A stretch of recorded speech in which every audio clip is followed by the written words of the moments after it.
June 2ஆம் தேதி நீங்க ரொம்பவே எதிர்பார்த்த ஒண்ணு நடக்க போகுது. ஸோ அதை பத்தி தான் இந்த வீடியோல நான் ஷேர் பண்ணியிருக்கேன்.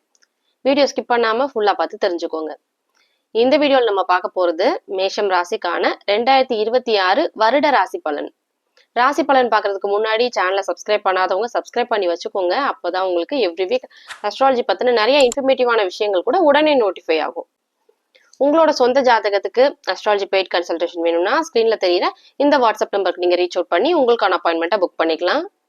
கன்சல்டேஷன் எதுவுமே ஜெனரேட்டடா இருக்காது. உங்களோட பர்த் சார்ட்டை நானே ரீட் பண்ணி ப்ரெடிக்ஷன்ஸ் கொடுத்துட்டு இருக்கிறேன். என்னோட கிளைண்ட் ஃபீட்பேக்ஸ் எல்லாமே ஃபர்ஸ்ட் கமெண்ட்ல பின்டா இருக்கு, நீங்க செக் பண்ணி பார்த்துக்கலாம். 2026 எப்படி இருக்க போகுதோ அப்படிங்கிற ஒரு கியூரியாசிட்டி கண்டிப்பா உங்க எல்லாருக்குமே இருக்கும். லாஸ்ட் இயர் தான் என்னமோ பெருசா சொல்லிக்கிற மாதிரியே இல்லைங்க, அப்படியே பாஸ் ஆயிடுச்சு அப்படிங்கிற மாதிரி இருக்கீங்களா? 2026 ஒரு சூப்பரான விஷயம் நடக்க போகுது. நான் அதை பத்தி வீடியோக்குள்ள ஷேர் பண்ணியிருக்கிறேன். சரியா? ஸோ ராசிக்குமே ஓரளவுக்கு ஃபேவரபிளா தாங்க இருக்கு. ஆனா அப்பார்ட் ஃப்ரம் மீனம் அண்ட் சிம்மம் அவங்களுக்கு மட்டும் அஷ்டம சனி ஜென்ம சனி போயிட்டு இருக்கனால கொஞ்சம் ஒரு மாதிரி இருக்கும். மற்றபடி மேஷம் ராசிக்கு எங்களுக்கு 7.5 சனி நடக்குதே அப்படிங்கிற மாதிரி நீங்க நினைக்க வேணாம். 7.5 சனி நடக்குது, ஆனா ஜென்ம சனி நடக்கல. இல்ல, ராசி மேல சனி வரக்கூடிய அந்த டியூரேஷன் தான் ரொம்ப ஸ்ட்ரெஸ்ஃபுல்லான ஒரு பீரியட். சரியா? ஸோ உங்களுக்கு 7.5 சனி நடந்தா கூட 7.5 சனி வாழ்க்கைக்கான பாடங்களை கத்துக் கொடுக்கும். சரியா? உங்களை உங்களை மோல்ட் பண்ணும், லைஃப் எக்ஸ்பீரியன்சஸை கத்துக் கொடுக்கும். 7.5 சனியில தான் நிறைய பேருக்கு மேரேஜ் ஆகும், 7.5 சனியில தான் குழந்தை பிறக்கும். ஸோ லைஃப்ல நடக்கக்கூடிய இந்த ஹாப்பனிங்ஸ் நிகழ்வுகள்னு சொல்லுவாங்கல்ல, இதெல்லாம் மாறாது. சனி இதெல்லாம் டிஸ்டர்ப் பண்ணாது. ஜென்ம சனியில ஒரு மாதிரியா இருக்கும், அவ்வளவுதான். வருடாந்திர கிரகங்கள்னு சொல்லக்கூடிய ராகு கேதுக்கள், சனி குரு மாதிரியான கிரகங்கள், ராஜ கிரகங்கள் இல்லையா, இவங்கெல்லாம் வருஷத்துக்கு 2 வருஷத்துக்கு ஒரு தடவை அந்த மாதிரி பயிற்சி ஆகக்கூடிய கிரகங்கள். மாதாந்திர கிரகங்கள் செவ்வாய், சூரியன், புதன், சுக்கிரன் இவங்கெல்லாம் மாத கிரகங்கள். சரியா? வருட கிரகங்கள் பயிற்சி நடக்குதா இந்த வருஷம் 2026 அப்படின்னு கேட்டீங்கன்னா 2 கிரகங்கள் பயிற்சி ஆகும். சனி பயிற்சி நடக்காது 2026.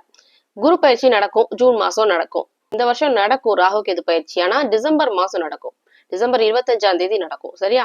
மாத கிரகங்கள் அப்படின்னு பாத்தீங்கன்னா இந்த மாசம் உங்களுக்கு 4 கிரகங்கள் ஒரே கட்டத்துல மகரத்துல ஒன்னா கூடி இருக்கிறாங்க. சூரியன், புதன், செவ்வாய், சுக்கிரன் 4 கிரகங்களும். சோ இந்த பிப்ரவரி மாசம் பாத்தீங்கன்னா உங்களுடைய ராசிநாதனான செவ்வாய் பயிற்சியாகி ராகுவோட போய் இணையும். சோ உங்களுக்கு பல் தொந்தரவுகள் மாதிரியான விஷயங்கள்லாம் கூட நடக்கும். ஏதோ சம் கைண்ட் ஆஃப் ஒரு செவ்வாய் ராசிநாதன் இல்லையா, ராசிநாதன் பலவீனம் ஆகுறதுனால உடல் உபாதைகள் மாதிரியான விஷயம், இல்லைன்னா உங்களுக்கு ஏதோ ஒரு சம் கைண்ட் ஆஃப் ஸ்ட்ரெஸ் இருந்துட்டே இருக்குங்க. ராசிநாதன் உங்களுடைய மனசை குறிக்கக்கூடிய கிரகம். சரியா? ராசி உங்களுடைய மனசு. ராசிநாதன் எப்பெல்லாம் பலவீனம் ஆகுதோ அப்ப எல்லாமே நீங்க நோட் பண்ணிருப்பீங்க. உங்களுக்கு ஹாப்பியா இல்லாத மாதிரியான ஒரு சுச்சுவேஷன்லயே நீங்க இருந்திருப்பீங்க. ஏதோ ஒரு மாதிரி அன்பிளசன்டாவே இருக்கும், ஏதோ ஸ்ட்ரெஸ்ஸா இருக்கும், ஏதோ ஒரு மாதிரி டிஸ்டர்ப்டா இருக்கும். இந்த மாதிரியான விஷயம் எல்லாம் நடக்கும். எப்ப நடக்கும்னா ராசிநாதன் எப்பெல்லாம் பலவீனம் ஆகுதோ. என்னென்னமோ சொல்லுவாங்க, அந்த குரு உச்சமாகுது, தனாதிபதி சூப்பரா இருக்கு அப்படின்லாம் சொல்லுவாங்க. ஆனா ராசிநாதனை நோட் பண்ண மாட்டாங்க. ராசிநாதனை கண்டிப்பா நோட் பண்ணும். சந்திராஷ்டமம் நாட்கள்ல உங்களுக்கு எப்படி ஒரு மாதிரி மனசு டல்லா இருக்கோ, முடிவு எடுக்கிறதுல குழப்பமா இருக்கும், அந்த மாதிரியான விஷயங்களை ராசிநாதன் பலவீனமாகிறது, ராகுவோட இணைறது, சனி பார்வை வாங்குறது, நீசமாகிறது, ஸோ இந்த மாதிரியான நாட்கள்லாம் பாத்தீங்கன்னா உங்களுக்கு நல்லது சொல்ற மாதிரியான விஷயம் எதுவுமே நடக்காது. அது ரொம்ப முக்கியமா பார்க்கணும். ஓகே, உங்களுடைய ராசிக்கு 2வது அதிபதி, 2வது அதிபதி பாத்தீங்கன்னா நல்லா ஸ்ட்ராங்காவே இருக்கு. சுக்ரன், சுக்ரன் நல்ல நட்பு ஸ்தானங்கள்லயே டிராவல் ஆயிட்டு இருக்கு. சுக்ரன் உச்சமாகும், பணம் சம்பந்தப்பட்ட விஷயங்கள் ரொம்ப நல்லா இருக்கும். ஸோ இந்த கிரகங்கள் எல்லாம் சனி ராகுவோட இணைகிற மாதிரி இருக்கு. இந்த கிரகங்கள் எல்லாம் ஒன்னொன்னா பயிற்சி ஆகும், சனி ராகுவை கடந்து போகும். சரியா? சோ இப்போ உங்களுடைய ராசிநாதனான செவ்வாய் மே மாசம் நல்லா ஸ்ட்ராங்காவே இருக்குங்க. சுக்கிரன் உச்சமாகும், மார்ச் மாசம் சுக்கிரன் உச்சமாகும், ஏப்ரல் மாசம் சூரியன் உச்சமாகும், ராசி மேலேயே சூரியன் உச்சமாகும். ஸோ ஒரு அதிகார கிரகம் ராசி மேல உச்சமாகிறது உங்களுக்கு நல்ல ஒரு லீடர்ஷிப் மாதிரியான விஷயங்களை கொடுக்கறது, அரசு சம்பந்தமா அரசாங்கம் சம்பந்தமான விஷயங்கள், இது மூலியமா உங்களுக்கு நல்ல ஆதாயம் இருக்கும். ஏப்ரல் மாசம் இது நடக்கும். வீடு வாகனம் சம்பந்தப்பட்ட விஷயம், பெண்கள் சம்பந்தப்பட்ட விஷயம், இது எல்லாமே ரொம்ப சூப்பராகவே இருக்கும். மனைவி சம்பந்தப்பட்ட விஷயம், காதல், கணவன் சம்பந்தப்பட்ட விஷயம் எல்லாமே ரொம்பவே நல்லா இருக்கும் மார்ச் மாசம். ஏப்ரல் மாசம் பாத்தீங்கன்னா உங்க ராசி மேலேயே சூரியன் உச்சமாகும். உங்க ராசிக்கு அது குழந்தைகளை குறிக்கக்கூடிய, குழந்தைகளையும் உங்களுடைய எண்ணத்தையும் குறிக்கக்கூடிய ஸ்தானாதிபதி 5வது அதிபதி. சரியா? சோ குழந்தைகள் சம்பந்தப்பட்ட விஷயம் எல்லாமே நல்லா இருக்கும். ஆதிபத்திய ரீதியா அதிகார கிரகமான சூரியன் உங்களுடைய ராசி மேல வர்றதுனால, சூரியன் உச்சமாகுது ராசி மேல இல்லையா, ஸ்ட்ராங்கா கான்பிடென்டா ஃபீல் பண்ணுவீங்க.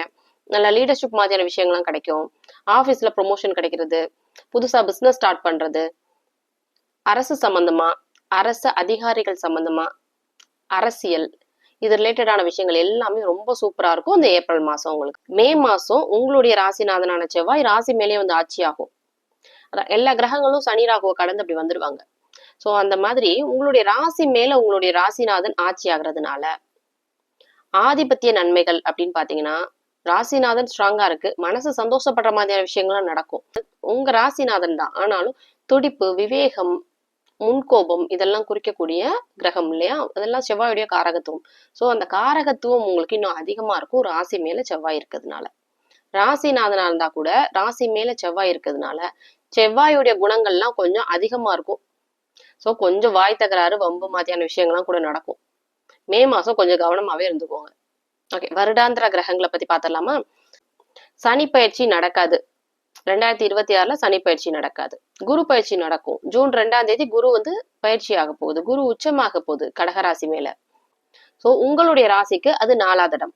வீடு, வாகனம் சம்பந்தப்பட்ட விஷயம், தாய் சம்பந்தப்பட்ட விஷயம், இது எல்லாமே ரொம்பவே சூப்பரா இருக்குங்க. படிச்சுட்டு இருக்கக்கூடிய மேஷ ராசிக்காரங்களுக்கு எல்லாம் பாத்தீங்கன்னா, என்னதான் 7 சனி நடந்தா கூட கல்வியை குறிக்கக்கூடிய ஸ்தானமான 4வது இடத்துல குரு உச்சமாகிறதுனால இந்த 2026 சூப்பரா இருக்கும் படிப்புக்காக. இந்த 2026 ஃபுல்லுமே படிச்சுட்டு இருக்கக்கூடிய ஸ்டூடெண்ட்ஸ்க்கு ரொம்பவே சூப்பரான வருஷமாவே அமைஞ்சிருக்கு. புதுசா ஹையர் ஸ்டடிஸ் பண்ணணும்னு நினைக்கிறீங்களா? தாராளமா பண்ணலாம். 7 சனி நடக்குது அதெல்லாம் போட்டு கன்ஃபியூஸ் ஆயிக்காதீங்க.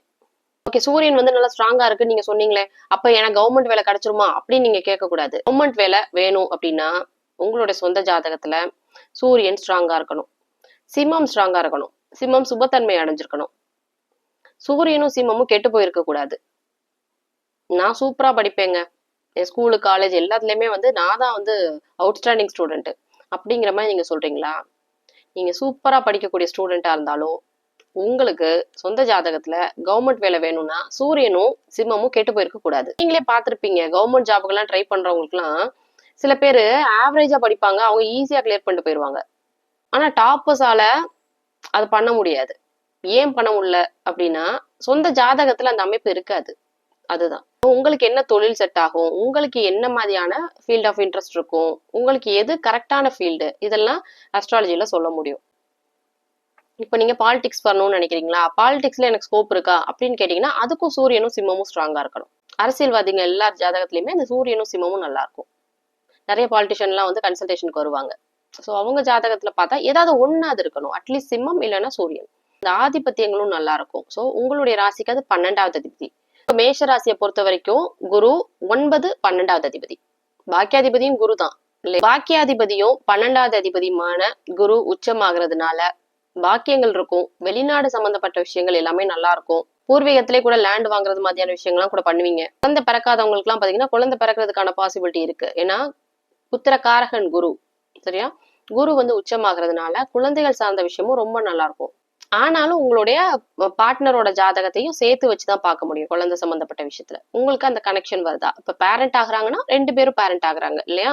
2 பேருக்கும் சேம் டைம் அந்த குழந்தைகளை குறிக்கக்கூடிய ஸ்தானாதிபதியான கிரகம், அந்த குழந்தைகளை குறிக்கக்கூடிய ஸ்தானாதிபதினு ஒரு கிரகம் இருக்கும் இல்லையா, அதோடைய தசாபுத்தி நடக்கணும், இல்ல அது சம்பந்தமான விஷயங்கள் நடக்கணும். இந்த மாதிரி ஹஸ்பண்ட் அண்ட் ஒய்ஃப் 2 பேருக்கும் நடந்தாதான் பிரெக்னன்சி மாதிரியான விஷயங்கள்ல பாசிட்டிவான விஷயம் எதிர்பார்க்கலாம். ஓகே, ராசிக்கு 4ல இருக்கக்கூடிய குரு, உச்ச குரு உங்களுடைய தொழில் ஸ்தானத்தை தொடர்பு கொள்ளும், பார்வையால தொடர்பு கொள்ளும். தொழில் ரொம்ப நல்லா இருக்குங்க, தொழில் விருத்தி இருக்கும் கண்டிப்பா. ஏன்னா தொழில் ஸ்தானம் உச்ச குருடைய பார்வையிலே இருக்கும். அடுத்தது ராகு. ராகு கேது பயிற்சி கடைசியில் நடக்கும்.